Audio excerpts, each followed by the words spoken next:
Beautiful sunshine day and happy 3-3 portal.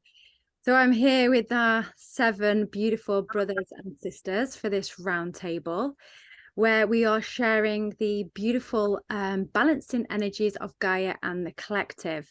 So we're going to be sharing our different insights with you today. Now, what we're going to do is we're going to introduce ourselves. So my name, if you don't already know, is Claire. I am known as the Circle of Light Healer. And basically, I am an aura and raw practitioner. I also offer quantum galactic akashic reading. And I'm a channel as well. And so I do various different trainings and traveling around to different key locations, sacred locations on Gaia, cleansing, activating, and doing various different pieces of work within the ley lines and sacred sites. So that's about me. It's a beautiful honor to be here with all of these beautiful people here and sharing this with you. So let's all introduce ourselves then. Jessica, would you like to introduce yourself next? Yeah, hello. So I'm Jessica. It's an honor to be here with you all. So I'm not a practitioner, but I've had a few aura sessions and have done a few activations with like the pyramids, and also have been led to different sites, some close to me, some further up country, to start some activations of the sort of white energy. And well, I've just sort of on my own sort of healing path as well. So yeah, thank you. Beautiful, thank you, Jessica. And Tiffany, do you want to introduce yourself?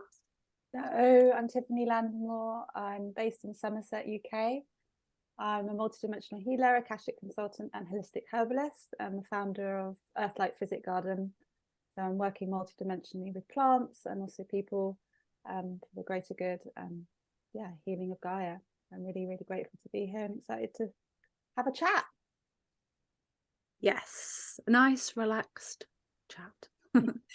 And Leon, would you like to introduce yourself? Well, my name is Leon. I'm based in Northern Germany. I'm also the divine messenger. I have my own blog on which I publish information that I receive, either in meditations or spontaneously or in hypnosis session, in particular about the topic of divine intervention, ascension of humanity together with the earth.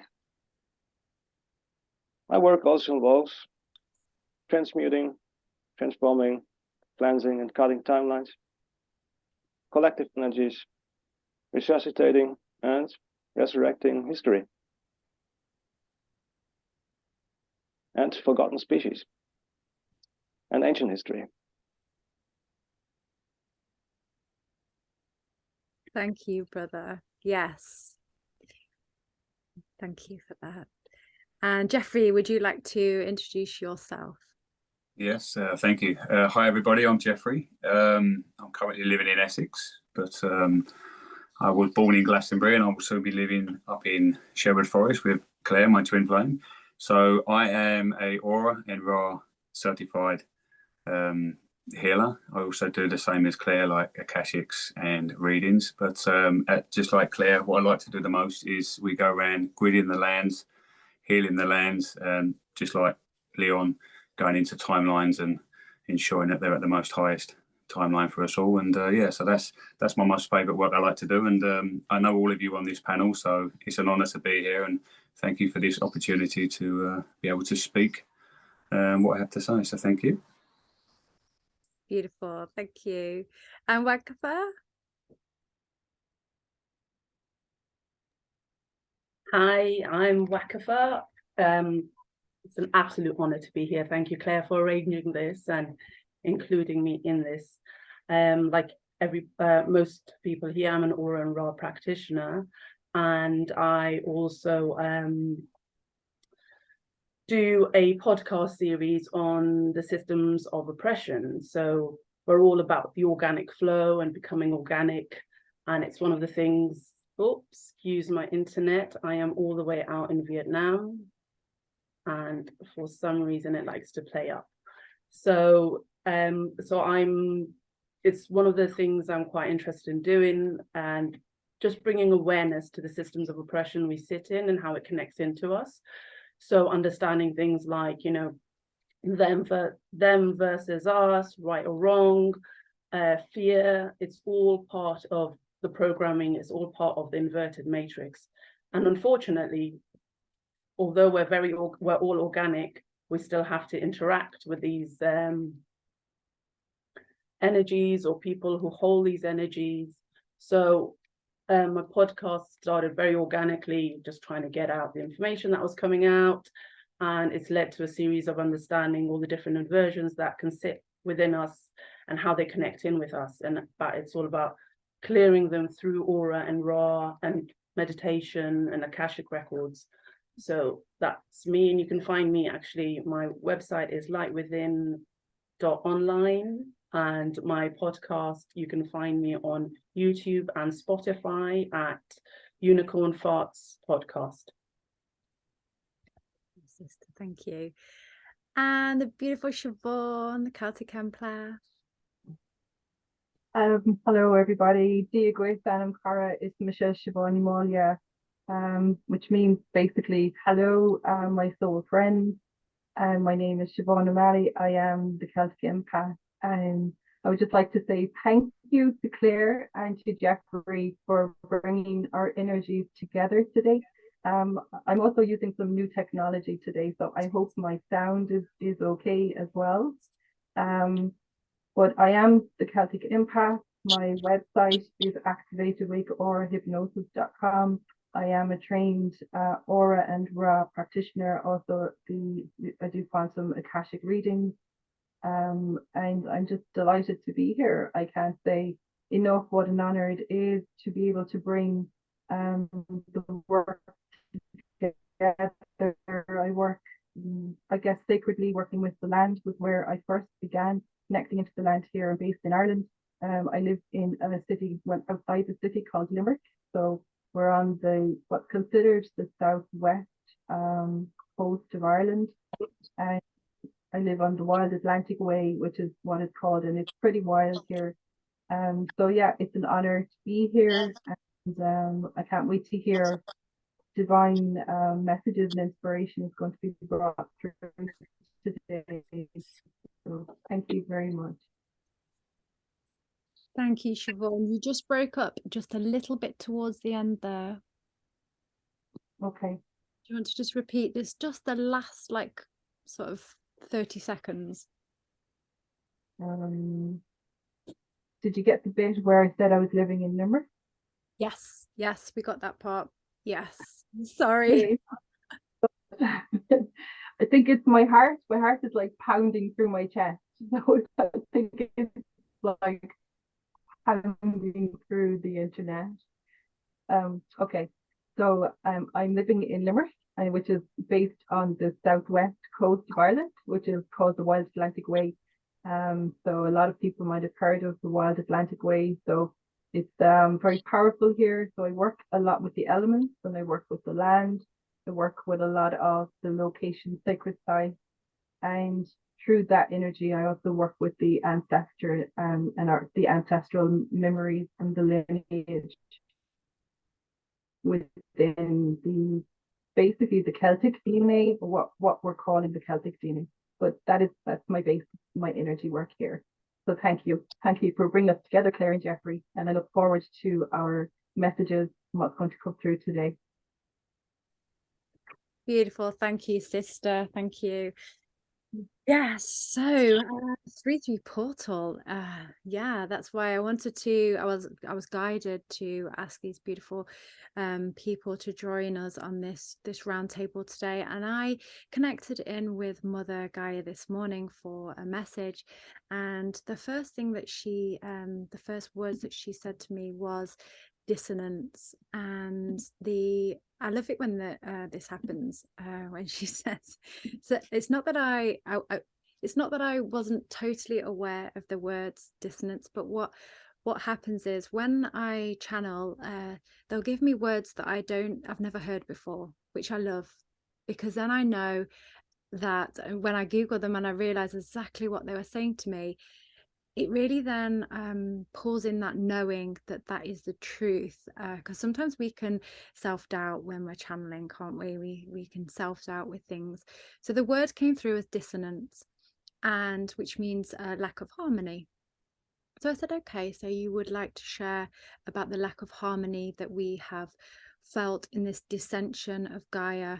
And basically she was explaining to me about the beautiful harmonic wave that is traveling throughout Gaia today. And there's many different waves that travel around, but specifically this 3-3 portal wave. She explained that this is a rainbow wave, and there's no coincidences that there are 7 of us here today. The seven beautiful rays of the rainbow. And what she showed me was sort of an overview of the collective, if you like, all these beautiful pillars of light and their rainbow chakras, the main 7 chakras within them. And she was saying that, she said, as you rise as a collective, I rise. That's how it works. As you heal those chakras within you, you heal the deeper layers within you, you heal me, and you heal also the main chakras on Gaia, because there is the universal gateways. There are the main 7 chakras on Gaia, which many collective workers, you may not realize, but some will realize and some won't. Subconsciously, we are all healing those beautiful chakras of Gaia. So this rainbow harmonic wave, she showed me this beautiful wave that was going out, and in the background there was like a song, it was like a harmonic song, and it was like a vibration of love, like a mixture of love and rainbow energy, that was like a harmonic sonic wave that was expanding out on this 3-3 portal. And it was so beautiful to sort of experience this wave. And what she was explaining was, you can connect with her and feel this beautiful wave that's traveling around. And she just wanted to remind us that this is what we are here to do, to come into balance, come into harmony within ourselves, which then aids her in turn. So yeah, that's really what she wanted to share today about this beautiful 3-3 portal rainbow wave of ascension. And I would like to, I will speak again sort of at the end about something else that I want to share. But for now, I would like to pass over to Jessica to see what she would like to share with us. Thank you. Okay. Yeah, so I've sort of been shown a few different things. Like since I've had my oral sessions, I've been getting quite a lot of visuals, and a lot of them, for ever since I've been growing up, nature and animals have always been quite a big part of my life, and I've always found a lot of comfort in them.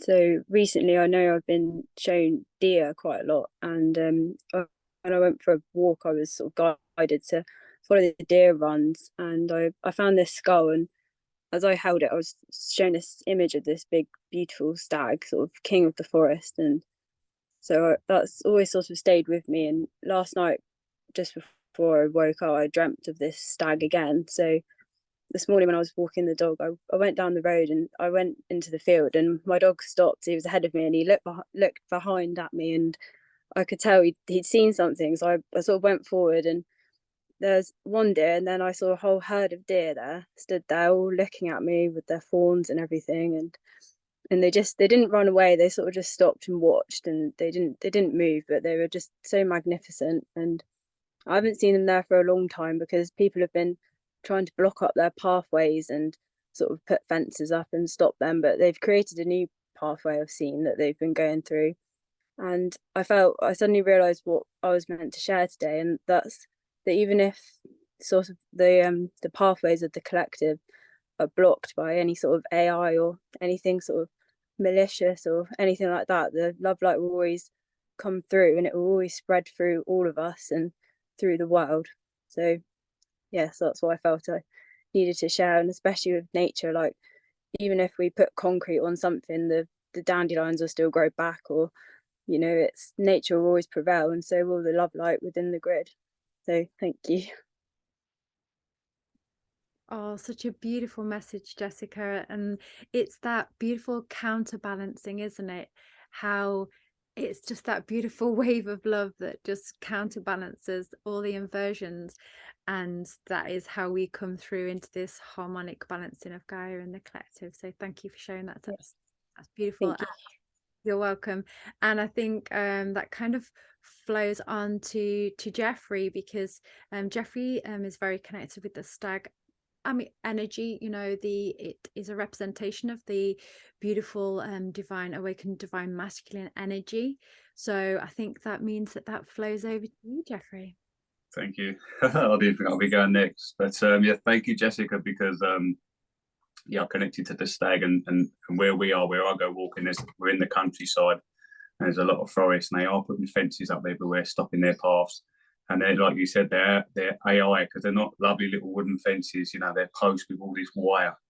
So when the deer are going to come running through, they can't even see the wires. So they're going to be running straight into them. And yeah, it's not nice. It's not nice at all. But I like what you said, because I've also, although I live in the country, I've done a lot of work in London. So we're quite close to London. So we drive and you've got all these concrete flyovers, it's just metal and tarmac and concrete. And yet you'll always see a little dandelion or a little plant growing up on this flyover that's twice as high as houses. And it always used to make me smile driving into that concrete jungle, knowing that no matter what the AI or the inversions do, nature always can put a little smile on your face and always pushes through. And it's just amazing how, concrete this thick and metal in it and tarmac and iron and all that, and a little plant that you can just go and pluck and push through. So thank you for sharing that. Yeah. And with the stag energies as well, with Siobhan knows and Claire knows. Was it last year, Claire? I think it was last year, wasn't it? I was guided to start connecting with the stag energies, and it was on Aurora's roundtable. And actually, the stag presented itself to me. Obviously, it had fallen, been hit with a car, but this beautiful stag was in the ditch, covered over. You couldn't see it, you could smell it, because I was on my walks for weeks. And smell it, and I was getting downloads to connect with the stag, and I still didn't know how I was going to connect to the stag and get these antlers. And then till a neighbour pointed out what the smell was, and then I knew where it was, and then I found the stag and I connected, and I've got the stag head now, just the last little bits coming off of it. So I was able to aid the stag, aid its spirit, and then I connected with it to ask if I could take its head, because I had to remove its head in a sacred way. So now I've got that stag there, and now I can connect to the stag. And Siobhan has been helping me connect with the stag more since that round table. So yeah, that's really beautiful. Thank you for that. But what I wanted to share today, I think, to do with like the connecting to Mother Earth and collective clearing and this harmony and all that, because this morning I really experienced it to the point where I almost didn't come on the round table, because I was, as Claire knows, I do a lot of collective clearing. So, and as Leon knows as well, when you sit in those places, it can be quite tough, really, really tough. So just last night and this morning, I was really feeling it to the point where I could feel this separation inside. And then whatever my environment is, say you guys or where I live, I'll just see that separation in everyone I come across, and I'll start making up the stories in my head. And it's very, like this morning, it was quite, I suppose, inner violence with myself and the torture and the torment. And so I realized for a while, with all the work I've done on myself and with everyone's help, and not just healing on myself, but when we go into sessions, especially I work with some of you guys and girls as well, that's healing as well. So I've realized for a while, I think the last few weeks or a month, that I'm not dealing with any type of inversion or infringement on myself. I feel like I'm coming into union to experience the organic shadow side of me.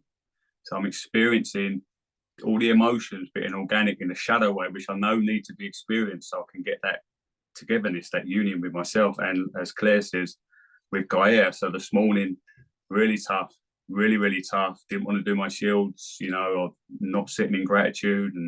But I'm feeling at the same time, it's definitely organic, but it's not nice to feel it. But then, because I know that it's not who I am, but I know I need to experience, and what's going on is not really who I am. There's another feeling of like, it really hurts, you know, in the heart that I'm experiencing this, and it's not nice. And I know that I'm then pulling my scenery in more my environment, which is people I know, friends, family, my, you know, my loved ones like Claire and all that, and it's not very nice. So, but of lately, what's helped me is I realise, and this is how I know it's the organic shadow side, is because I feel my ego is like, before, to calm the ego down, I'd be doing 3D stuff to stimulate it, and that would keep it quiet. So anything like 3D exercise, anything, games, TV, junk food and all that. But now of late, I can't even do 3D exercises because it's not stimulating the mind. The mind's still loud. So I realised, especially, I think about the last month, that going for walks in nature, walking it out, drumming, as Siobhan's been helping me with a drum, played the singing bowl, started the didgeridoo, all these sort of organic things. And the mind seems to be like, okay, you're stimulating me in an organic way. Now you can do what you want with the heart. Go on, off you go with the heart. Now the heart can come through. So, and one of the biggest things that's keeping me going, and I know the mind is so happy with it, it's not just the physical. So when I go out, because I'm a collective clearer as well, I love setting intentions day and night throughout the day. If I catch a little news clip that something happens in the world, I can focus my attention on that and channel that energy to there as well. You know, sources love light. So when I go out walking, I might go out anything from 30 minutes to an hour. And the whole time I'm setting intentions for the collective of humanity, the children, the moon, the elements, the mystical, magical creature beasts, you know, all the sacred lands, the dragon lines, the sacred buildings, all everything that's been inversioned. And my mind is just so stimulated that it just, when I get back, it's like, you can be who you want to be organically, you know, it's got its nourishment.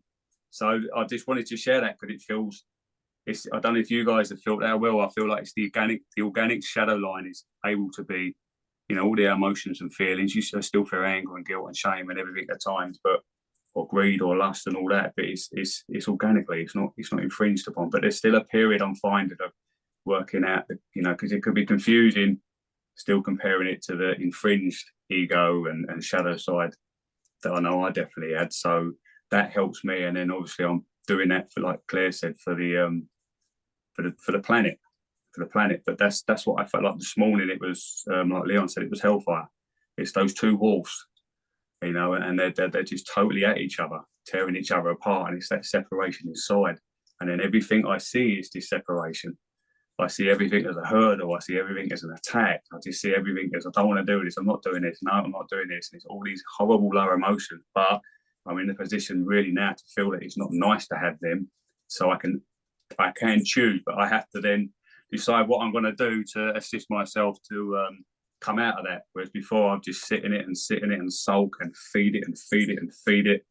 And just to the point, I don't know what you said. I used to go on for a long time, didn't it, Claire, when I first met you? So that's what I just wanted to share, that about it feels organic, the shadow side.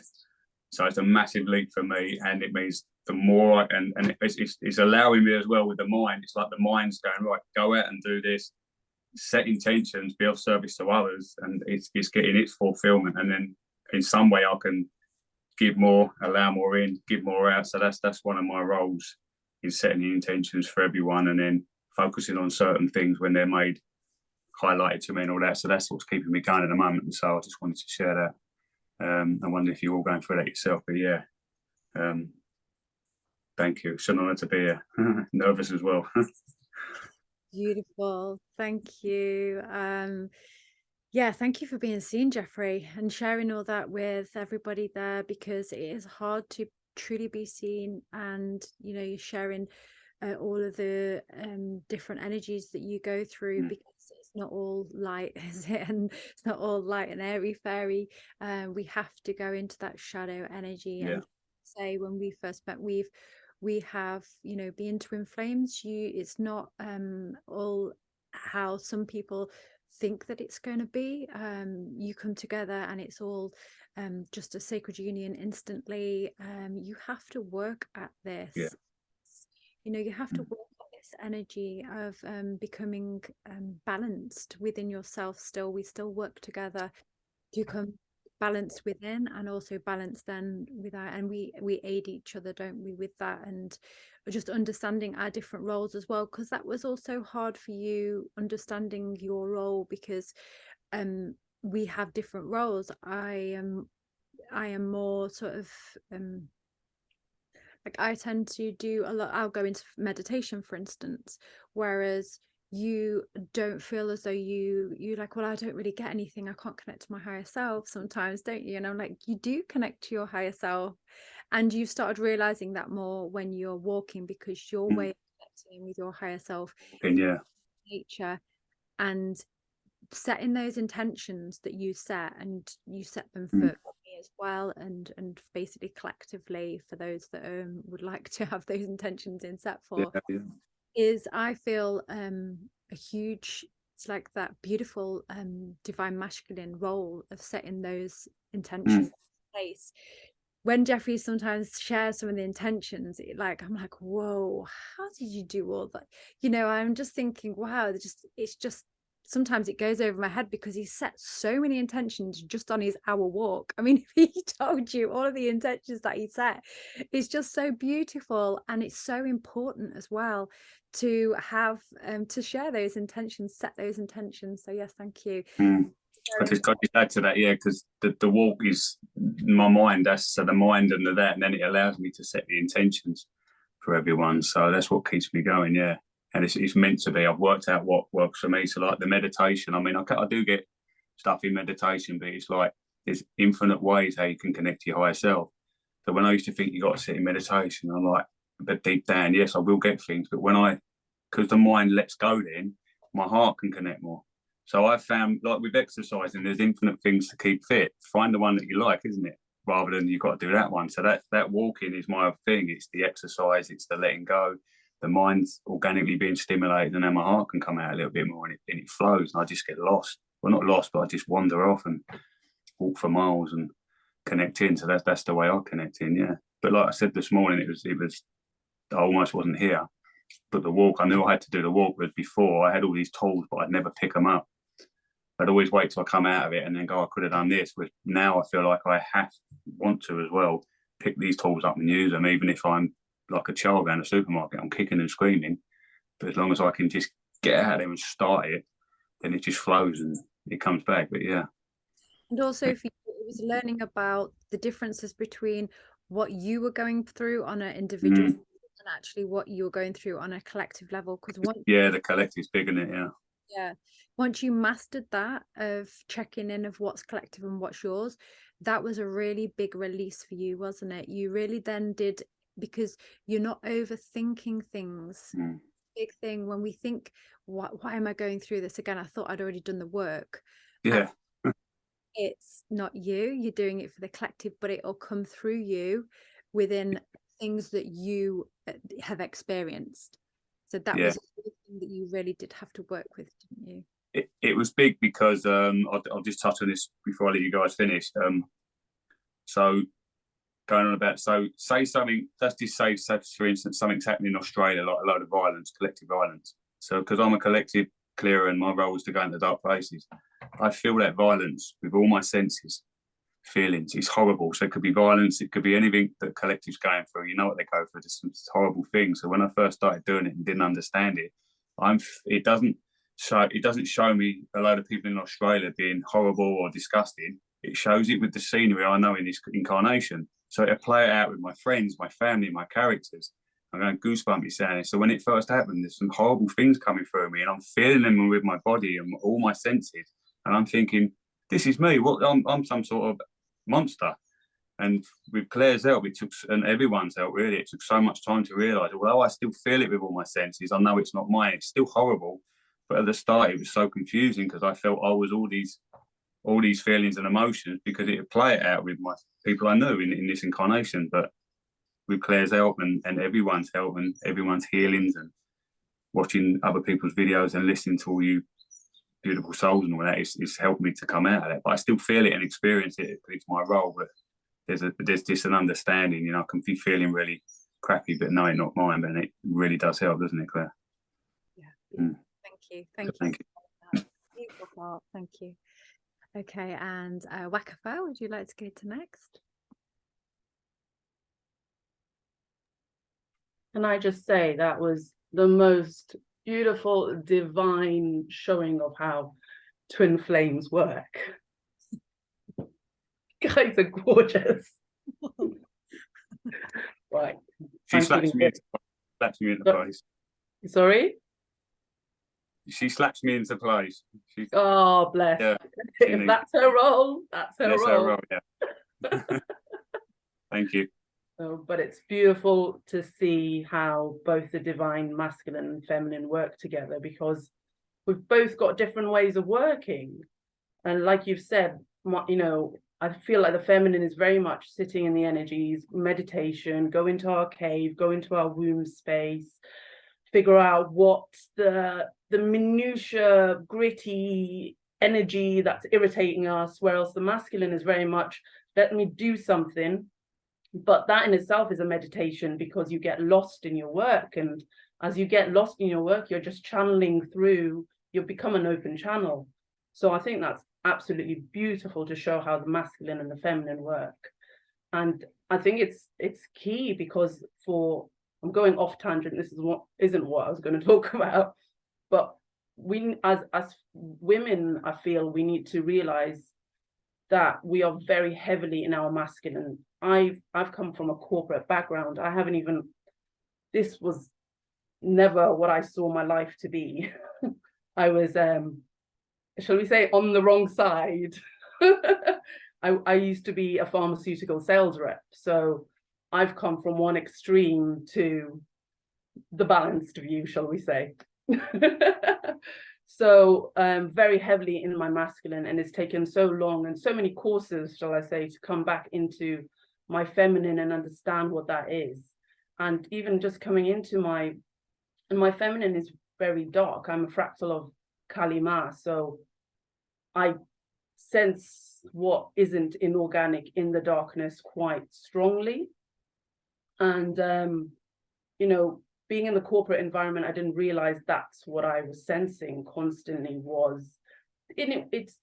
And I think for healers and empaths, I think this is the hardest thing for us, is trying to find balance when we're sensing so much going on that isn't ours. But because we're in these systems, it's how do we come out of them, or how do we be in them but be in our organic flow? And I think that's been my question for doing all the auras, doing the raw reikis. And weirdly, and I never thought I'd come back into the commercial world. Somehow I'm in Vietnam, I'm part of my husband's furniture business, doing all the stuff that I never thought I'd do again. But I have to be in this space now. I see it, because I have to bring my organic flow into these spaces, because how else are these spaces going to shift and change if we're not in them and changing them and become and shift and taking the inversions out of them, if that makes sense. So I went off tangent there, but I was going to mention that I saw a deer. I had an aura session yesterday, and for some reason I saw a deer, and I had no idea why. The client didn't mention it, so I just want to put that out there. So that must be important. And I've touched upon it already. What Jeffrey mentioned is we're going through so much. Like, this has probably been it's been a very unbalanced week for me, shall I say. And since I've started doing my podcasts and understanding how the inversions work and where they may sit in me, I've realized if I'm doing the work and I'm trying to understand it and trying to clear it for the collective, then I'm going to be affected by it. So say, it only dawned on me this morning as I was walking. Funny enough, Jeffrey, same thing. I was walking. I don't usually walk because I'm in Ho Chi Minh City. It's not a walkable space. It's not the pictures you see like in Vietnam. It's very busy. It's built up. And we're in one of the most sort of congested areas. But I happened to drop my child off at a different campus or school, so I walked back. I was walking back, I realized I don't think I'm in my organic time. I am in my organic time, but I think I'm in my husband's, if that makes sense. Because we're together, we're in union. He's had aura sessions, he's in his flow, he is organic, but because he's still in the commercial world, he's still going to go into them, and other people who are connected to him via that are going to connect into him. So, and there's work. It's work, isn't it? We have to, it's a constant sort of shifting and changing and releasing and seeing the layers that sit within us. And one of the main things I realized when I left the UK, oh, here we go. Sorry about that. When I left the UK and I came here was very similar to what Jeffrey said, was the monster in my head. And it wasn't even my phrase, it was my husband's phrase, monster in my head. Because the energy is a lot lighter, even though I'm in Ho Chi Minh City, the energy is a lot lighter than London. I didn't feel the resistance. There's a resistance I felt in London trying to do something. And I wasn't in the countryside, but I wasn't also in too much of a build-up area, but it was still, I felt the resistance. And what I've noticed being here is the monster in my head, the voices, the self-criticisms, the just getting things done seems to be a lot, but I don't think it is. I think it's just what it's what I've built around me because of my conditioning from being in the UK.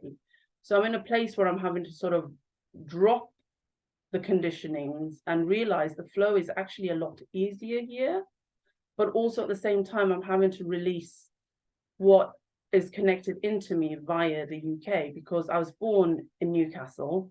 And so those energies are still within me, because I feel like the inversions of the land may also affect you depending on your birth and how you came through. And then I also have the inversions of my mother, because as an immigrant, she had a lot of hardship when she came here. And I have these memories, and they're not my memories, and I know they're my mom's memories coming up about how hard it was. You know, she got varicose veins when she gave birth to me. Varicose veins, and I know that was just negative energies coming through, sort of negative portals in the feet. I just know that now. And weirdly, I've come to Ho Chi Minh City and I was experiencing exactly the same thing.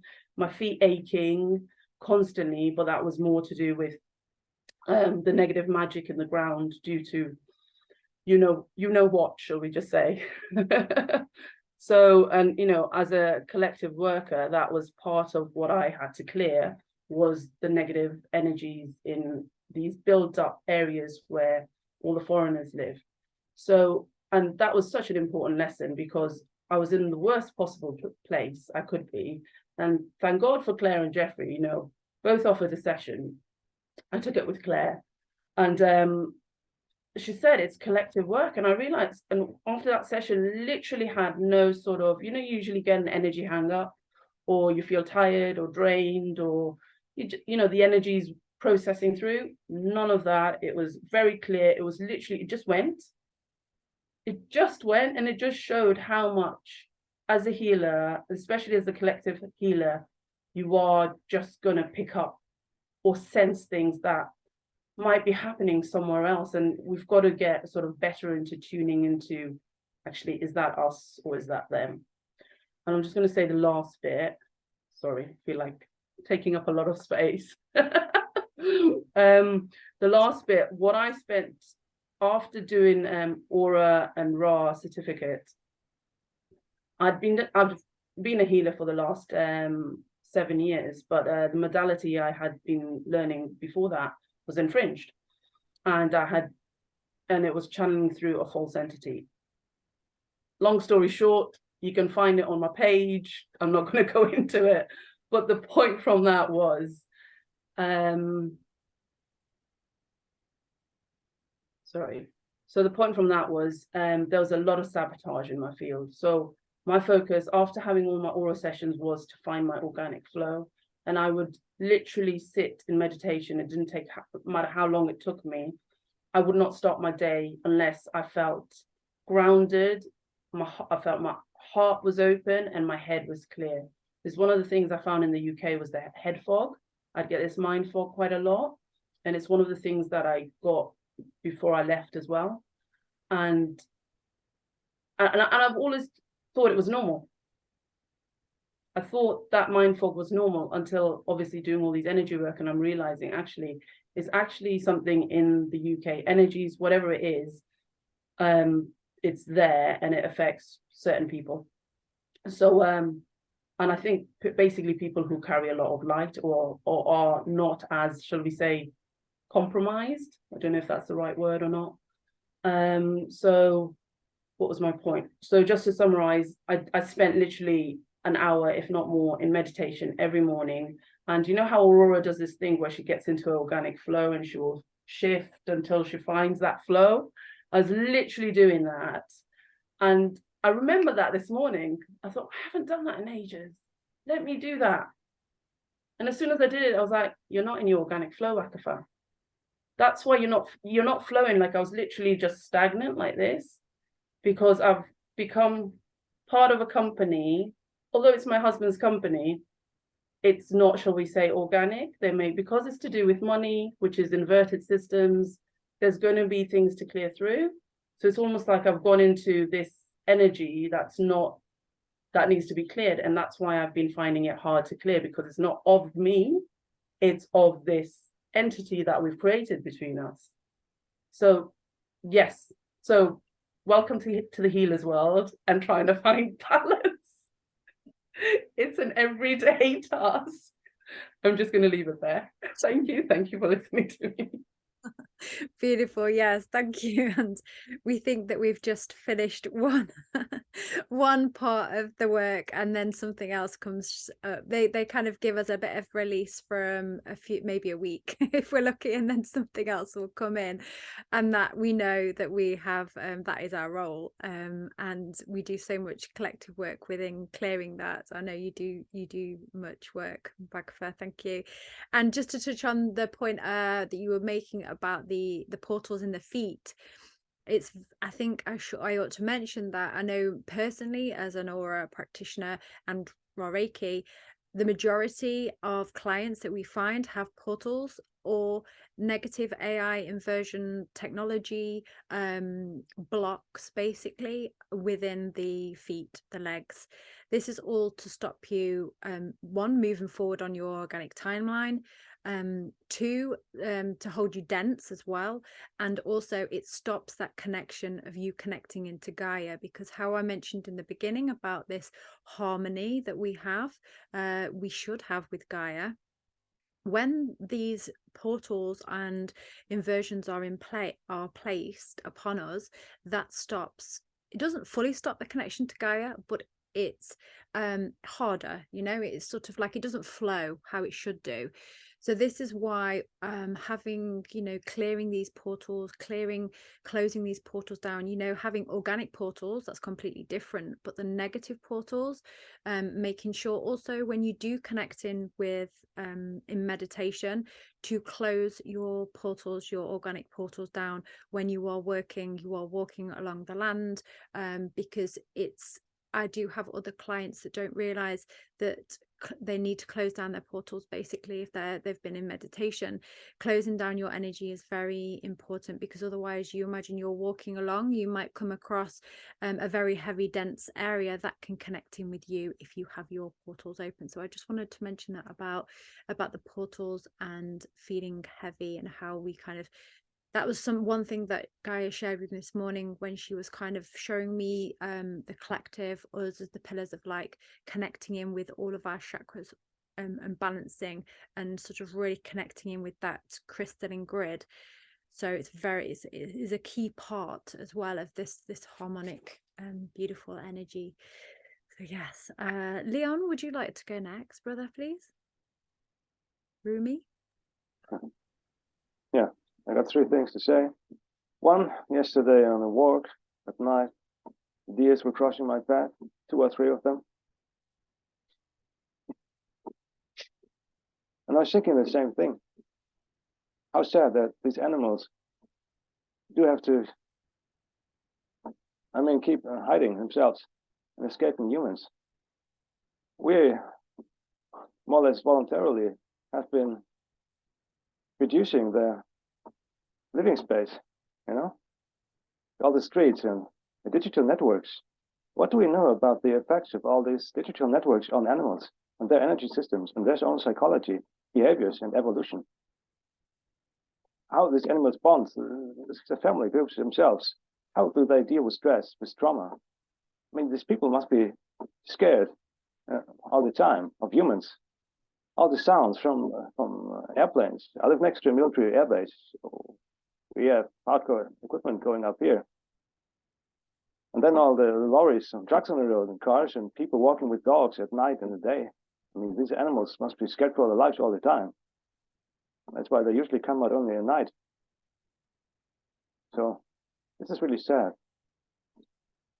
And the other thing I wanted to say was my journey to the heart of Germany a week ago or so.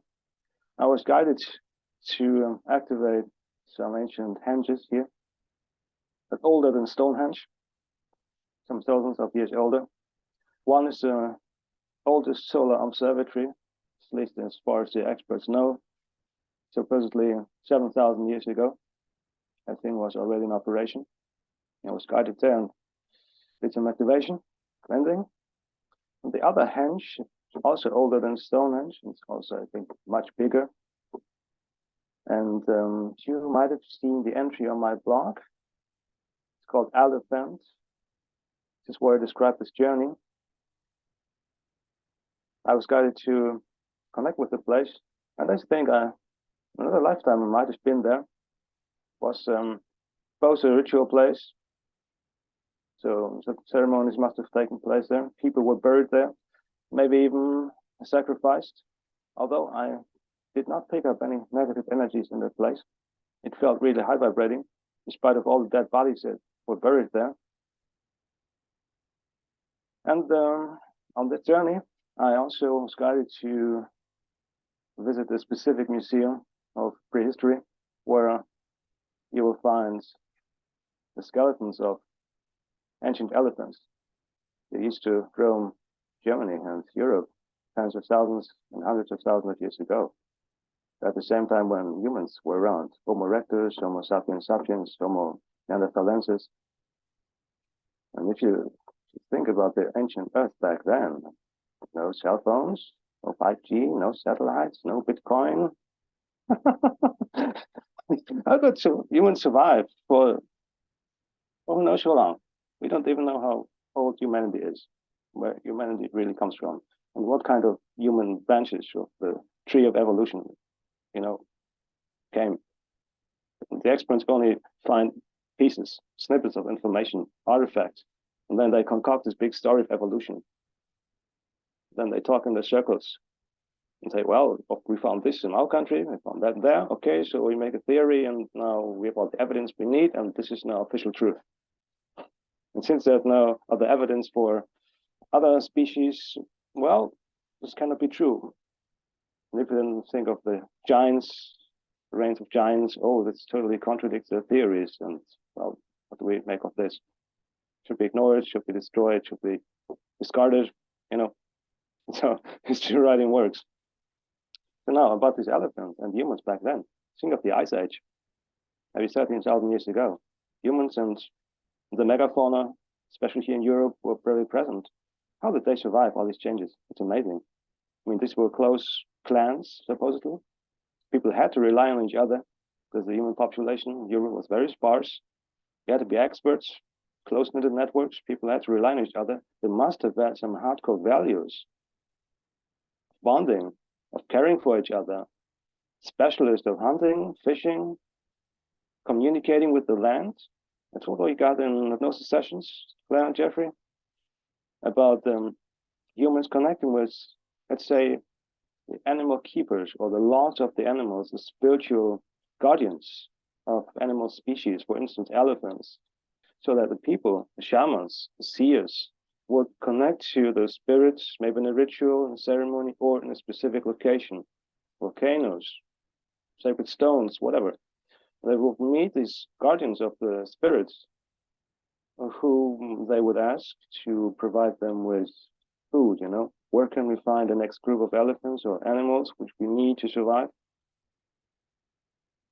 And then they would make a deal with the spirit guardian. he would tell them where to find these animals, but he would also instruct them how many they were allowed to take or what they would have to do in exchange. And then the deal was done, and the hunting party went out and found these animals. And they only took what they needed. That's how they maintained balance. Now, according to the experts, all humans killed the megafauna. Well, it's always an easy explanation to blame everything on humans. We just don't know. People did kill animals to survive, but we don't know anything, really. Maybe it was also nature. It was at the end of the Ice Age, the world shifted dramatically, lots of inundations, sometimes droughts. And if there are droughts, animals die out on their own. The flora changes, the fauna changes, the landscape itself changes. Lots of inundations. You know, the earth always moving. Then people are forced to leave habitats. Animals die out, will migrate to other places, and people have to follow them or cannot find them anymore. So it's many factors how megafauna might have disappeared. And then at the museum, then you will find these life-size skeletons and reproductions of those animals and elephants. I mean, 4 meters tall. I mean, that's the foot of the elephant, and you stand next to it, and it's bigger, double the size than you, and wow! And you think of this wonderful creature. I mean, think of this energy. You stand in front of such a majestic animal. It's a fierce protector if you attack it, but it could be the friend of a life if you just know how to make peace with them, if you learn how to communicate with them. I mean, there's so many beautiful examples in India or in Africa, people being friends with animals and animals accepting humans into their groups. Family. This is great. Humans can work and always blaming humans. Oh, you are the destroyers of animals and nature. To some degree, yes, but it's not our system. You know, we have not created these systems. We're not allowed to be natural. We're not allowed to be organic, really.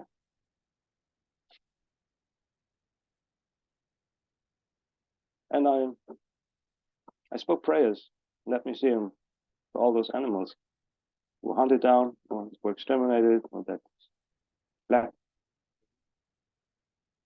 It was sad for me to just remember that those animals existed.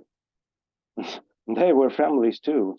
For whatever reason, they no longer are here. Their descendants on this planet are still here and not in a good shape, like so many other animals. We did clearings and healings in hypnosis sessions about the whole organic realm, the elements, the animals, and many also native peoples who were still in tune with nature. To this day, some of them are still. Which brings us to another point, the shaman. There's a female shaman on display in the same museum. They discovered her in Germany. According to the experts, she must have lived some thousands of years ago, maybe 5,000 years, maybe more. She was a young woman, actually. She supposedly died from an infection in her teeth, in her gums, blood poisoning. And they found all these ritual objects on her from animals which are not usually part of a diet. So they conclude by comparing this with ritual artifacts from Siberian shamans that she must have been a very important female figure in her community. With her were also buried the remains of a child, which according to DNA analysis must have been her own. Yes, I had to stand in front of that, you know, the display case. I was just stuck there, and I was crying.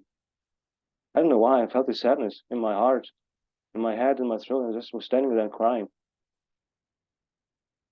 I was praying for that woman, for her child, and for her people, and for all these animals on display, for all the people who disappeared for whatever reasons. Because it's a bit sad if they are here on display. They should be in the ground where they belong. You know, they should not be taken from the rust places. And all these people whose lives were ended suddenly, they could not accomplish what they had to accomplish. And that lady was in case in point. It's what the energy I sensed. She did not want to leave that planet. She still had something to do. But I think that I helped in helped in enabling her to move to another place. And that includes all the elephant energies in that place too. It was a very powerful encounter, I must say. And the third and maybe final thing I would like to comment on is ascension about the Earth. Some of you might have read my entries about the White Star and the White Tower, the ascension of the Earth, and the Saturn story, which is a very big story about the evolution of humanity. And you might have no, I haven't sent you that post yet. I'll do that later. About the evolution of humanity. We got this information in our hypnosis sessions, with Claire and Jeffrey. And I'm about to put this specific information together, how humanity actually came into existence, how it migrated through a solar system from one planet to another and then made it to Earth. It's a big story for another session, maybe for next roundtable, who knows. But just in brief, we were told that the Earth is again lighting up. As in the past, she had to dim herself for an evolutionary experiment. And that experiment includes Earth. Earth and the Sun do have a covenant of sorts. They are the same energy. They are the same, let's say, cosmo-creative force, which I'm called Sophia. And in order for humanity to come to Earth, Earth had to dim her energy, her light. So she had a descent of sorts. It was an organically controlled experiment for humanity to be seated on Earth and to evolve into organic life forms. That includes all other organic life forms. Now the catch is when you do that, when you decrease your light quotient, you lower your frequency, which allows access. Well, the AI force can access. The reptilian forces of the not so nice kind and other alien players can enter Earth and enter into agreements with later humanity. Because if this humanity does not know anything about its true nature, if it's no longer protected by Earth, then all kinds of interferences, especially on the mental place, can take place. This is how the archons work. They trigger the human mind and make themselves a home in the human mind, take over the host. And we know all about that, most likely. Now, this experiment has been going on for a very long time. And as you know, we are part of that process to undo all the inversion and to help resuscitate and resurrect the Earth and all organic life forms that choose to be on this journey of so-called ascension. Because not all of us are going there. Some of us, I say humanity, us, have chosen a different way, and this way is being offered to them through the AI contracts, the digital contracts, with the World Economic Forum contracts, and you know all about that too. It's very clear where this journey for humanity is going. This is a non-organic timeline, and none of us here in this room want and will be part of that, most likely not. We feel this is totally wrong and anti-natural. So this is the other choice humanity has, the second timeline, the organic timeline. Some humans who will choose to stay on an ascended, higher vibrating, three-dimensional Earth. And then there will be another group of humans that will choose to go to an even higher vibrating place, which some call 5D Earth, or might leave their human existence totally behind. And I sent you the links about that information. You might have read it already. The so-called divine intervention. And humanity going to the stars. And becoming also ambassadors. I mean, the ascended humans becoming ambassadors of an ascended humanity on the 3D Earth. That was the most incredible information I got in our hypnosis sessions, I must say. Ascended humans becoming the ambassadors of an enlightened humanity, of an ascended Earth, still in 3D, but rather more in tune with their true nature after having had this personal encounter with the divine, which we spoke about, Jeffrey and Claire, this activation, this golden white impulse from within all humans ready to receive this impulse, so that for the first time in their life, they might have a direct experience of God on Earth, knowing that God is an ever-present intelligence. You can talk to God at all times, making all religions superfluous, you know. If you as a human being know that you are a God in a sense, as an aspect of God, a self-expression form of God, and you know that the person you're speaking to right now is the same, and that, you know, applies to all human beings on this planet. And by extension, this applies to all organic life on this planet, and by cosmic extension to all life and self-expression forms in the universe. So this is an ascended humanity, but still on a 3D planet. And these people then could some way decide to leave this planet and visit the stars, where they would get in contact with other higher vibrating star peoples and civilizations, because this ascended humanity would be guided to connect with ascended civilizations.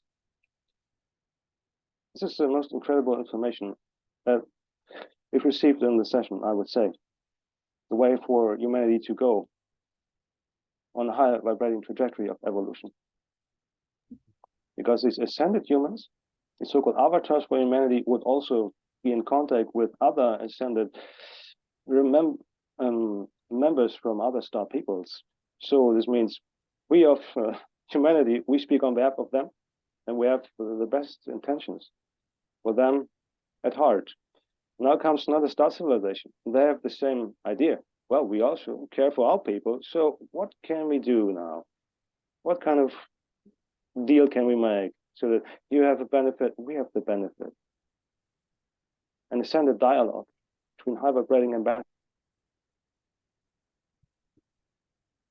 Might sound very far-fetched, but it feels pretty good.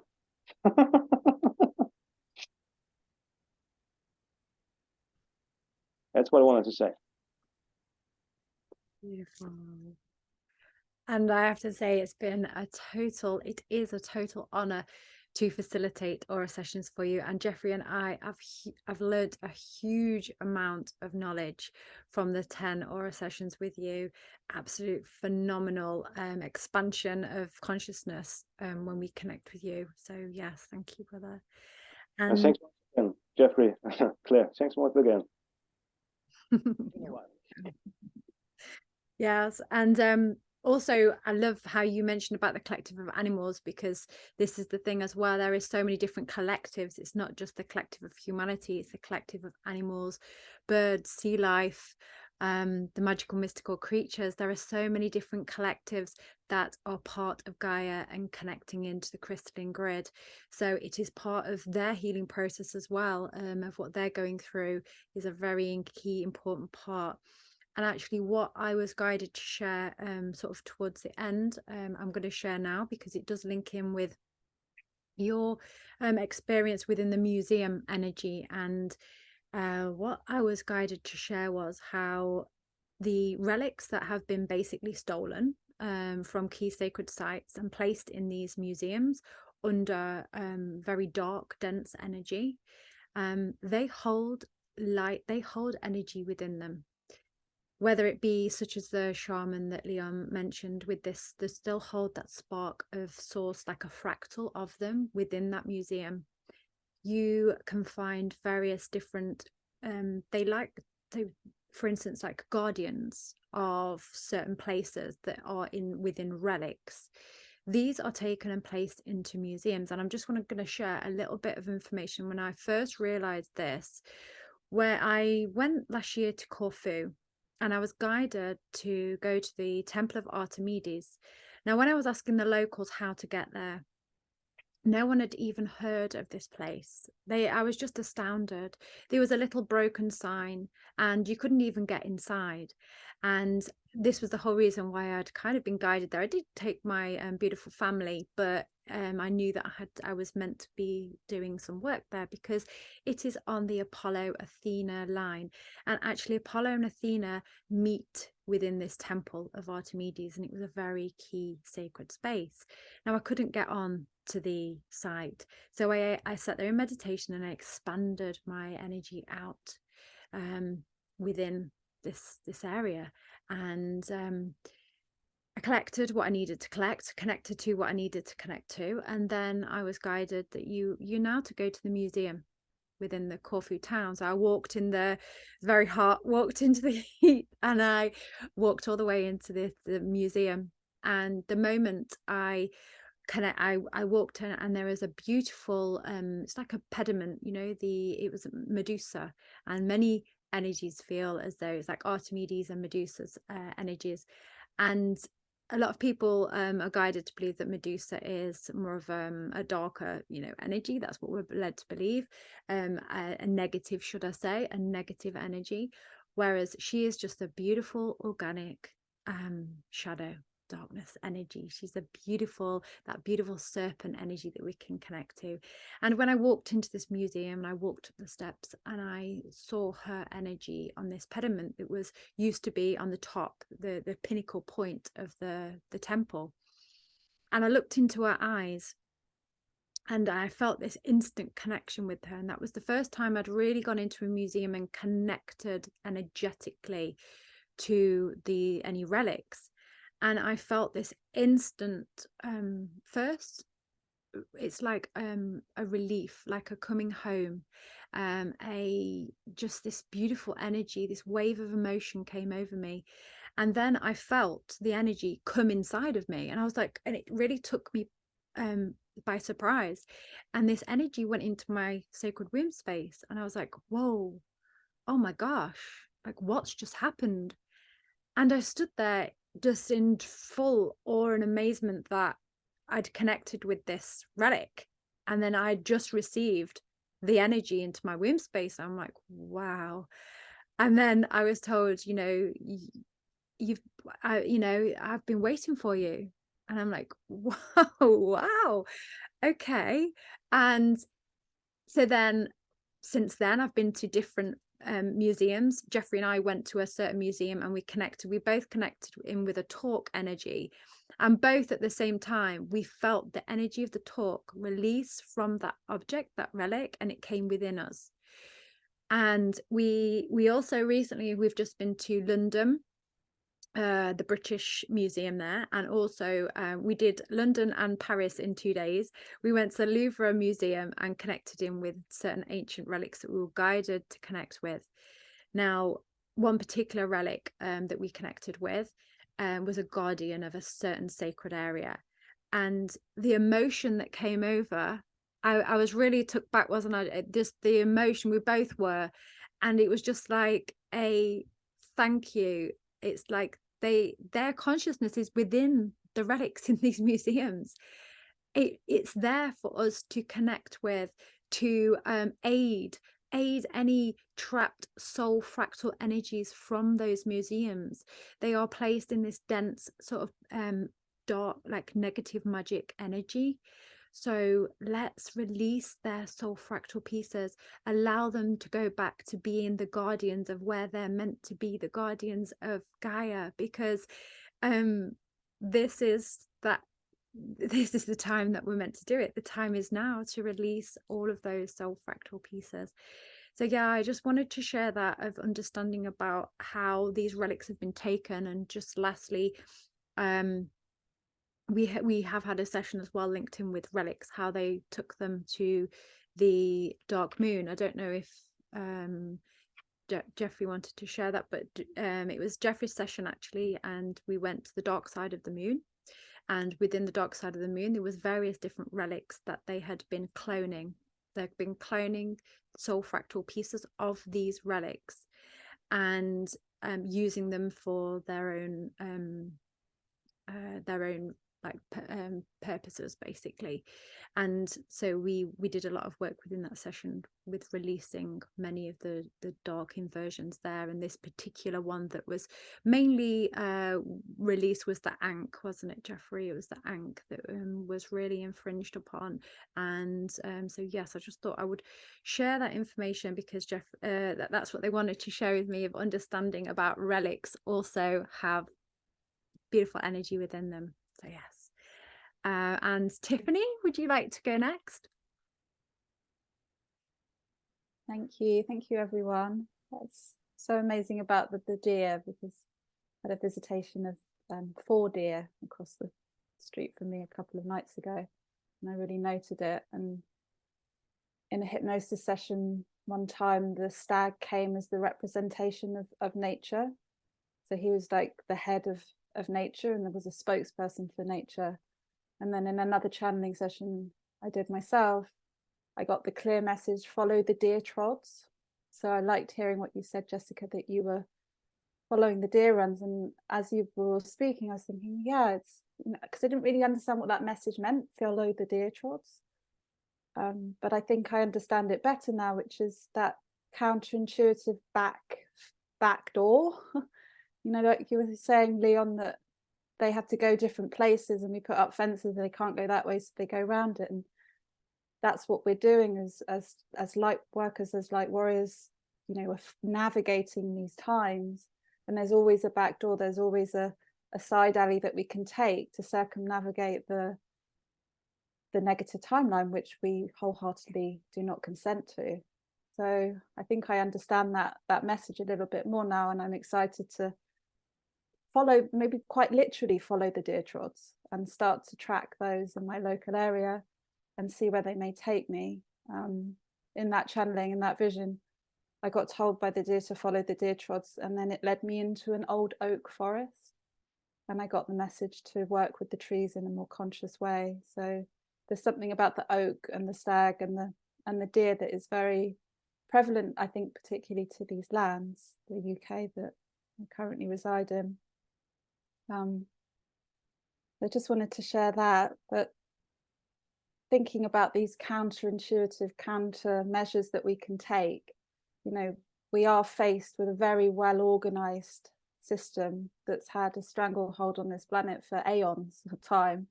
You have to take your hat off to them. Really, they know what they're doing, and they are very well organized. And unfortunately, because we have a slight back foot, having woken up maybe later in life, being stuck in the false matrix for most of our early years, a lot of us have had issues around money or abundance, or finding the resources that are needed in order to manifest this new reality, co-create this new reality.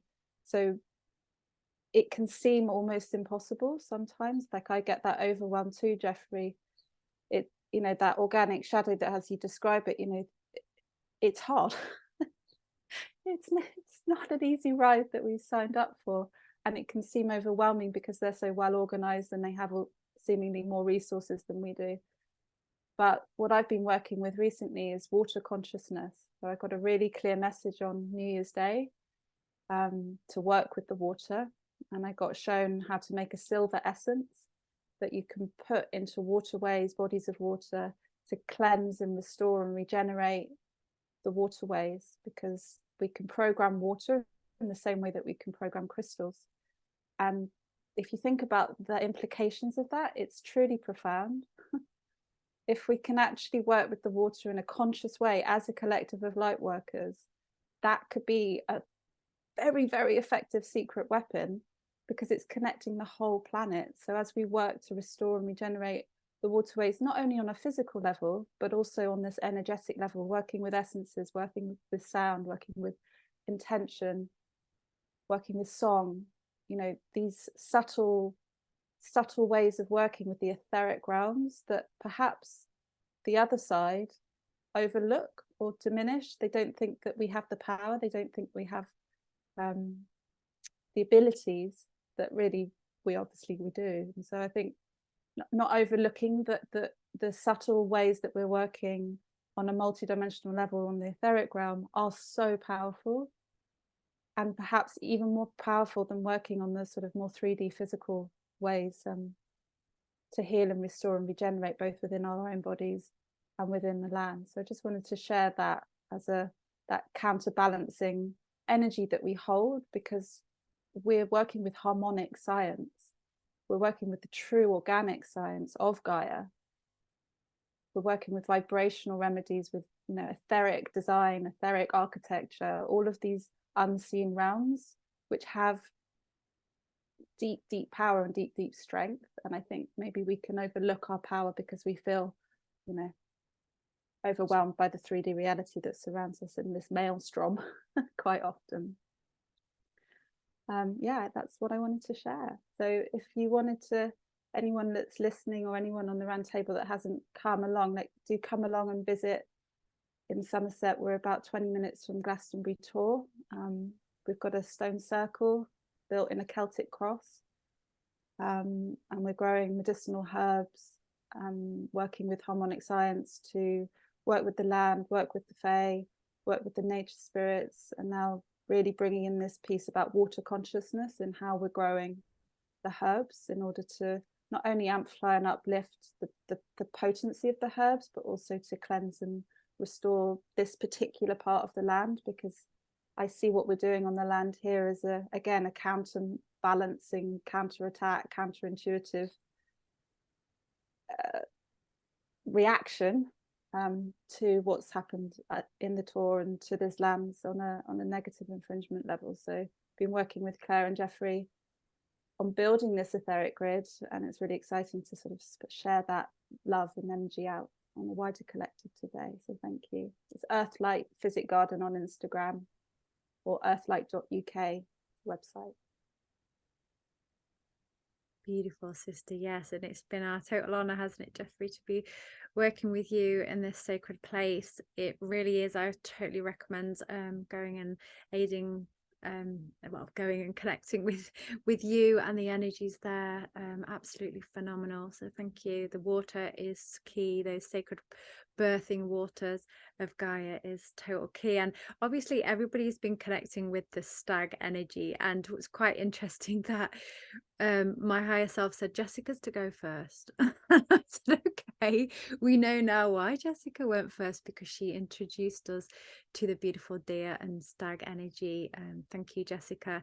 Absolutely phenomenal. And then Tiffany explaining about how the stag is connected in with nature.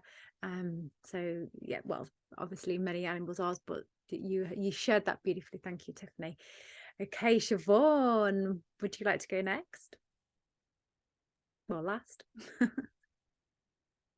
Yeah, my gosh, I'm blown away the connection today, because some of us here, we don't know each other, we haven't maybe spoken with each other, or so we don't really know, individually who we are, what we're about. But like, to come into this space today and, like you said, to talk about the stag energy, it's unbelievable how we have this commonality, this common thread, even though we're all located uniquely and differently throughout. And it's the commonality of the lineage of our ancestors, of this connection with the land and with our genealogy, that is bringing us through these bloodlines of connections. And I hope my internet is staying stable. Sometimes I'm getting an unstable message on my internet, but it's just bringing together what everybody said. We have the consciousness of the animals that are coming to us, and this is a question sometimes I get asked by my clients when they're struggling to maybe come into their awakening as well. And regardless of where we're living, they're wondering, how are we working through this energy work? What is this term we use as energy work? And Jeffrey was talking about it in relation to the shadow work, and the commonality of seeing the signs, looking, hearing, observing, noticing the collective energy when we're walking. That's part of the energy work, is that, it's mentioned it, going.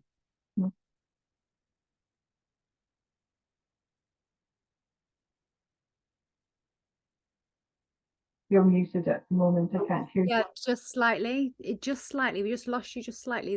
The last thing that you said. Okay. What did I say? So yeah, so the animals, like, the animals are speaking to us. This is the thing, like, the consciousness, the collective consciousness of the animals and nature are speaking to us.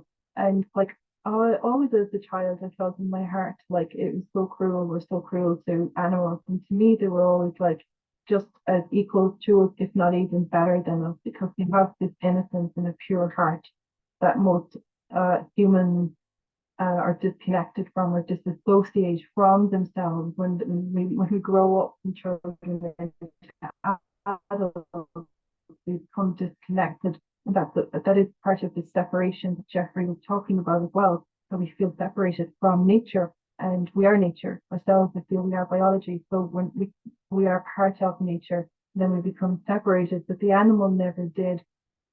And so how do we work through our process of energy work? Like us, to be where we are, what we've achieved, this particular small group and many, many other people that we know, we're doing the energy work and we've had to commit to it on a long-term basis, and we've had to do the energy work. And there's a part of trying to look to see what are the signs around us. And to me, the animal collective are always trying to communicate to us, and they're always trying to give us signs.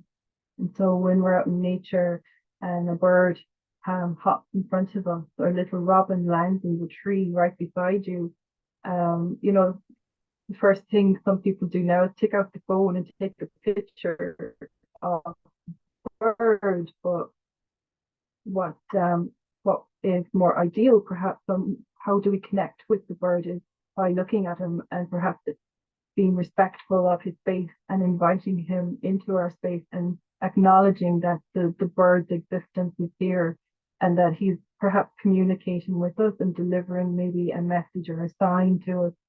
So I always feel that nature is always trying to respond to us. The birds, the animals, the trees, the wind, the elements, they're always trying to continuously communicate and actually reach out to us with their intelligence. And what I'm talking about is more like it's the quantum field, and this is the quantum realm of the intelligence of nature, which we are trying to reconnect back into.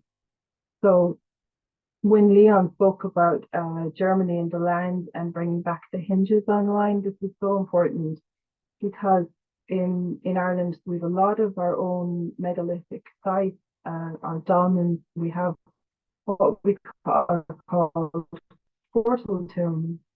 And we use a lot in energy work. We talk about portals a lot. What are portals? You have good and bad portals.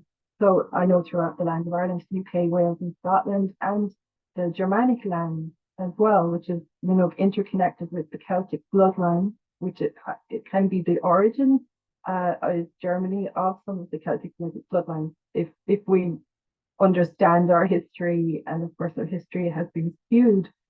So we have these amazing sites, and they're all aligned to the constellations, to the stars. And so that part of this connection to Gaia and quantum energy that we're re-remembering, our ancestral knowledge and the ancestral wisdom that's embedded deep into the land, hence why the artifacts were excavated, removed, and put into these square boxes in museums and put into square buildings that we live in and we go to visit and we work in, and the square energy containing our energy.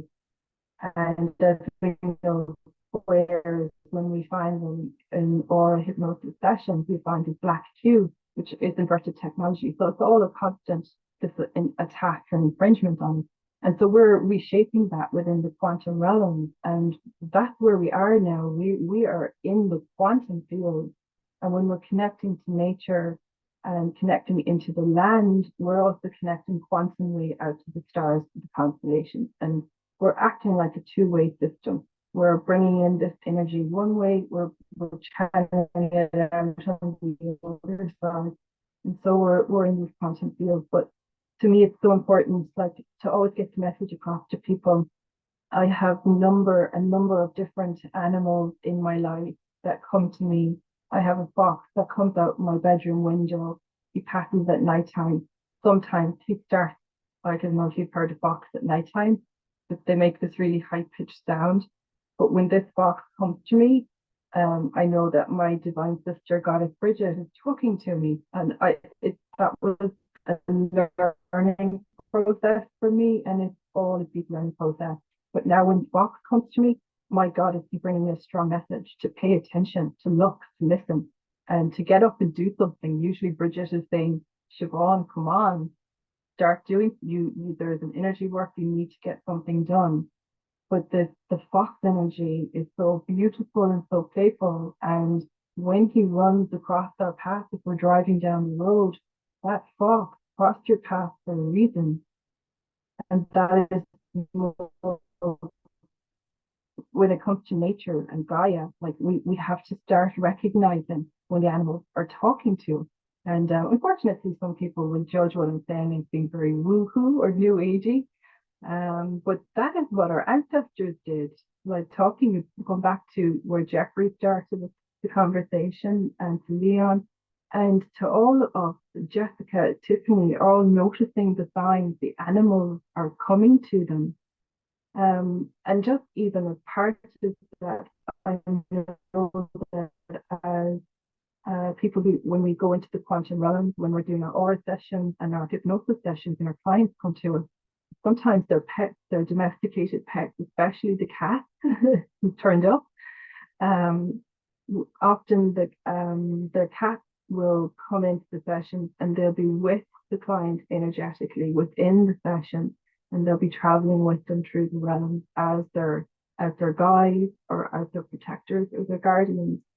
And so for us to make this reconnection to respecting the animal that we see around us, and maybe even the animal within ourselves, to recognize that we're part animal, the good part of the animal, but to reconnect to that source intelligence. And to me, the animal, for example, the fox, I do love fox, and the fox has had a big influence, not to mention the stag energy, but the fox, there is also a fox constellation in the sky. When we look to the constellations, there's all the various different animal constellations, and there is an intelligence, a reason for that as well. And so the more that we open, like a lot of people, our clients, they want to know what star planets do they come from, what connections are they connected to, Sirius, Pleiades, but also there's Taurus, there's Alpha Centauri, like there's so many more, and the Fox constellation, the Dog Star, and so many more. So that is the connection of the energy. It's just so pure and so beautiful. So I feel when we bring the power of the animals into our lives like that, really connect in with all of the roundedness of the messages that the animals, the intelligence they have to bring to us, which is our own personal. And the other thing, I don't want to keep on talking because I could keep talking. I've got the floor. So it's just this part when at the end, because I do like to talk about the goddess, and this is about Gaia ultimately at the end of the day. And just when Waklifa, when you mentioned, you were talking beautifully about Kalima and the dark goddess. So there's the dark goddess aspect that is frightening to us because maybe we don't understand what the dark goddess means.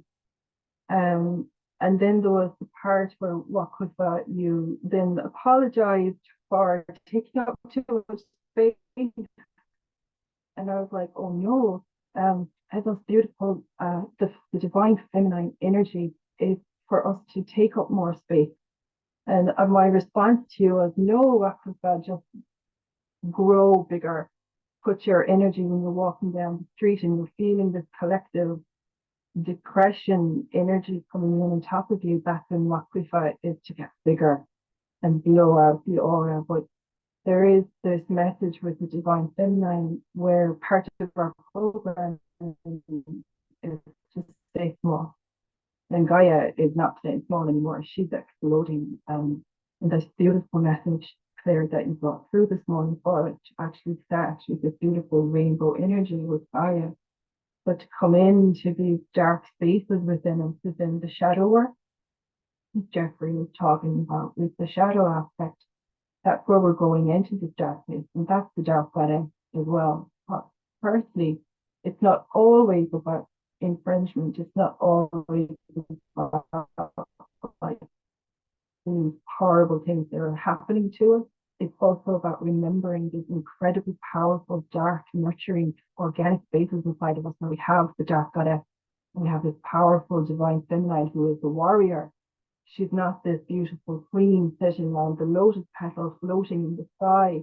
You know, there's all these, we're bombarded with these beautiful images of femininity and what a beautiful, powerful woman maybe should look like.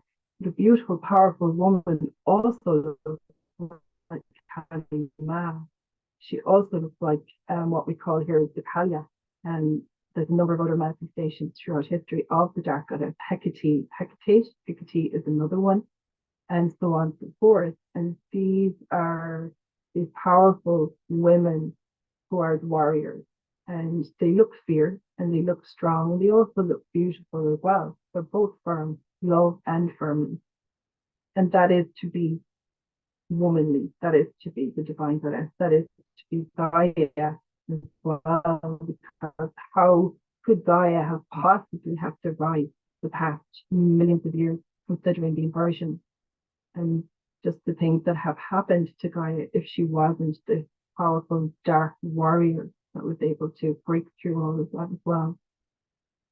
So it is with that. I do have a poem that I would like to read just to finish the energy off a little bit. It's very powerful. It's called an incantation. It's written by a powerful druid in Ireland who's connected sacredly into the land. And in the coming few years, there's going to be a lot of more sacredness and coding, and that's going to resurge and coming back through us as us light workers that we are, that we refer to ourselves as. We're remembering our ancestry, we're remembering our powerful knowledge and our wisdom, and it's returning through us, through these rememberings and through the land.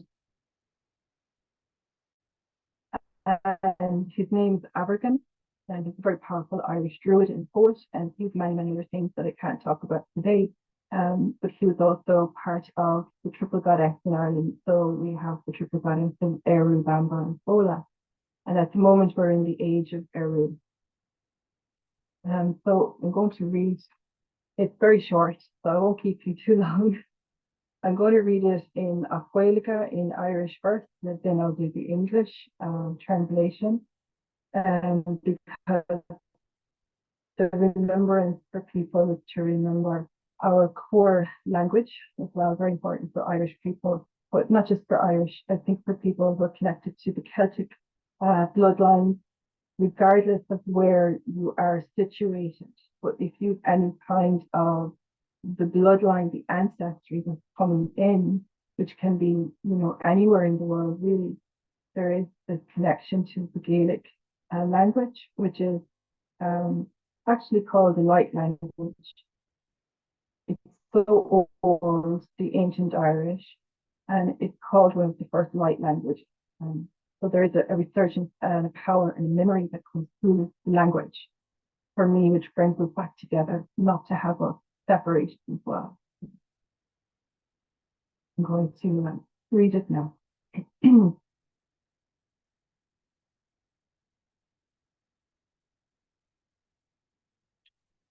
Gasten where Tom Straighten Fuin Dam Schachten shaking owl, there Grinya, kindly ball, Tucker gal, Higher Lind, Lock the Mine, Bree and I, Bree Danny, Bree Foy, Crack Wash too, they Jelvis, Bookwind, Pud New, Heo all Hotugger, Eska Ishby, Here do like Gwyneth Grinya.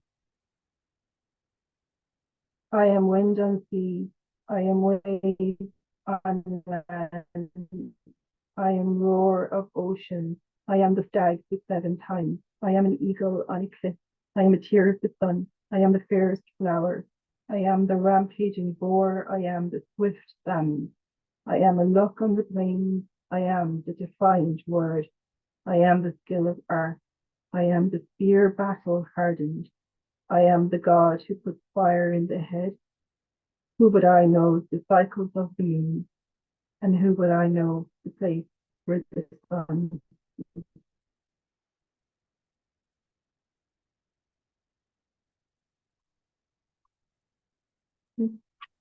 Thank you.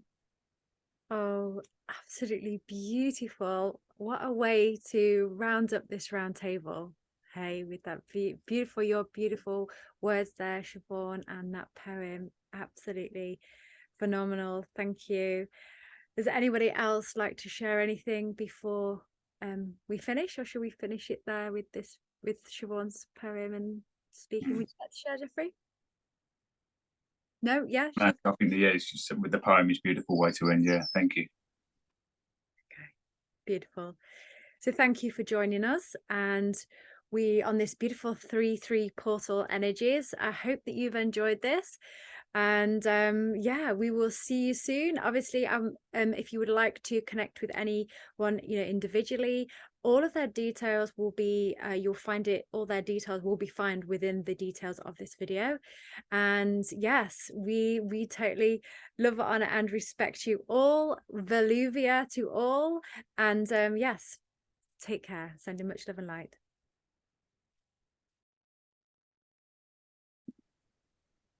Okay. Yeah, because it was just touching on about what I was saying about, I know I'm going into the organic shadow side, because when it was more in fringe, I would then fill that with organic stuff, TV, food, whatever, drugs or whatever. So this morning, I was sitting in it and I really wasn't going to be, I wasn't going to show up. I had all these zillions of thoughts and soap operas playing out in my mind with all the feelings, the emotions as well. So it isn't just a thought, you feel it with all your senses.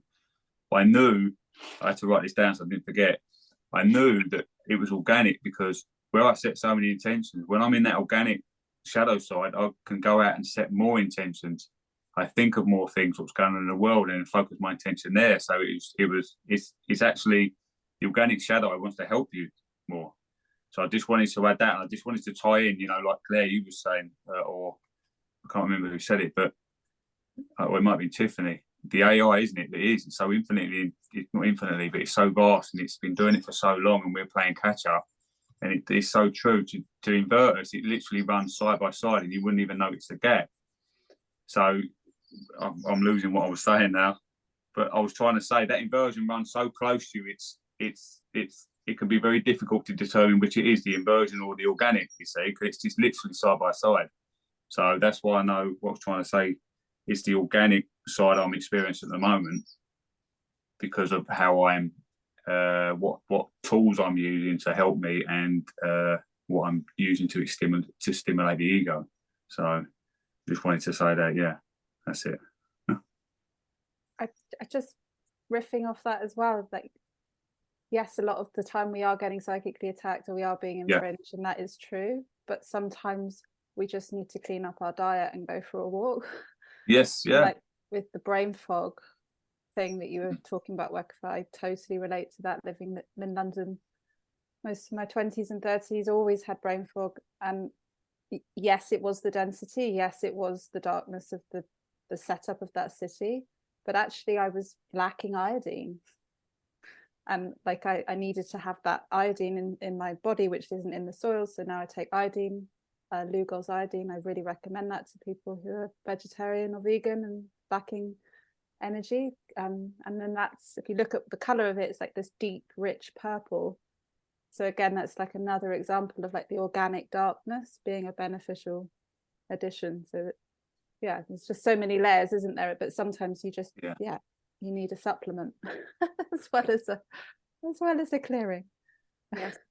Yeah, and that's true with the herbs. With you obviously specializing in herbs as well, Tiffany, sometimes I know I've been taking various different herbs to help, and I know with certain clients that are having to detox from a certain element that they have taken, the herbs is one of the greatest detoxes. The physical detox, obviously we work with the energetic detox, but the physical detox is things such as the herbs and supplements, and yeah, so yeah, thank you for sharing. Thank you. Yes. Yeah, I'll send you a message, Tiffany, because I was actually, when you spoke about iodine, that jumped out. I wanted to speak to you about a plant that you can eat as well, So I'll message that to you later if that's okay. But just quickly again, sorry, so nervous about speaking now, I can't shut up. I've been tapping for the last few days into the animals, and what came to me, like Claire said, I don't get it when I'm sitting down, but when I'm out walking, and it comes through as the same as if I'm talking now. So I always say to you, Claire, don't I, like, is this my higher self or not? And she's always reassuring me. But I've been tapping into the whales and the dolphins and all of life, really, where they sing the song of life, because I've just been highlighted to the rhythm of life, and I realised that there's probably some inversion there, because dolphins and whales, they got the sonar, haven't they? So they can send that out and connecting with all. So I've been drawn to work with them at the moment. Every time I set intentions, I'm aiding them to find whether they're being inverted, and also reconnect all of nature and us with the heartbeat of our mother above and below, and the song of life, really, and especially the dolphins and the whales. So that's come up for the last couple of weeks with me, and you were speaking about the animals and the vibrations and connecting with them more. Yeah, it's that song, isn't it? That song's starting to be sung again. I suppose just like the humans, when they used to have the bards, they used to the songs just come up with us, didn't it, Claire? They weren't just singing a song. They was, I believe, like all the high priests and the druids or whatever, they got all these teachings. For us down here, the simple ones, we're not simple. We're just on their part in our journey. They couldn't teach that to us. It'd be like science being taught to a 2-year-old. So they needed the bards. I believe the bards are like they're the priests and priestesses, but they're the ones that can take the teachings and sing it to the ones that wouldn't understand the teachings because it's too far. They're like a middleman. So that's, if you know what the bards were of the old, where they used to sing the songs and tell the tales, and all of a sudden them bards aren't there now. We've got the inverted music instead, haven't we? Like the rapping and all that. So that came up a while back, didn't it, Claire? That the bards would have been singing the sacred knowledge, so that the normal people, where they are on their journey, could connect to it and still benefit from the teachings. Anyway, that's it. I'll shut up now. No, but this is really interesting. It's the harmonics. It's going back to what Claire said. It's the harmonics. It's the medium of how it's being delivered. So yes, our mind might not receive it, but there's something on a vibrational level that it's being received with. My little one's always singing. Wow. Always singing, and that for me, that's a sign he's happy, but also it's a sign that he's tapped in. He can hear something and he's just responding to that. And that in itself just brings in so much joy into our space, just him being in that space. So that in itself, so it goes back to what Claire said, harmonics. It's the harmony that's coming back that's been missing. And I think in my aura session as well, that's what came up, was the wolf energy was very much, we're in a symphony, but the chords being deleted. But that's what Gaia is birthing through. She's birthing through that vibration, that chord that is part of the harmony. And without it, we don't exist. You delete part of that, you delete a part of us. So it's all connected. It's beautiful. Mm-hmm. Yeah, beautiful. It is all about the harmonic energy. And when you were speaking, Wakafer, it's just reminded me about the mermaids humming, that hum, that tone. It's all the different elements of the magical mystical creatures, even the birds singing, the magical dragon, the magical mystical creatures, all of the sea life, everything is this harmonic tone, this harmonic beautiful energy that we are, like you say, birthing back. Song of life, isn't it? Activating. It's activating. She found a way. She found a way. I love it how you said in Wakafer's session, she was like, Gaia's found a way. She found a way. Gaia's found a way. Yeah, she's so clever.